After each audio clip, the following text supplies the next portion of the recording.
Hey guys, my name is Jason, and today I'm going to be making a Caesar salad wrap for my mom.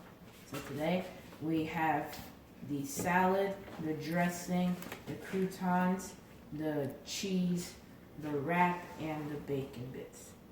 So first, to start off, we got to make the salad. So what you're going to do, you're going to have to pour in the dressing.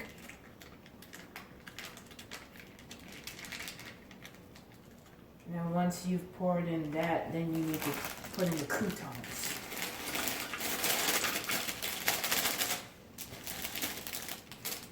And finally, you need to add in the cheese. Once you've added all your ingredients, just you need to mix it up. Alright, so now that you have mixed the salad, it's time to put it all in the wrap. So first you have to get your wrap. And you have to put a little bit of salad into the wrap.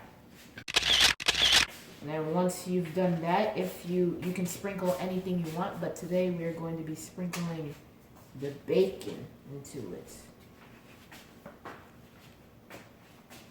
Then, once you've put everything inside, all you need to do is wrap it. And there is your Caesar salad wrap.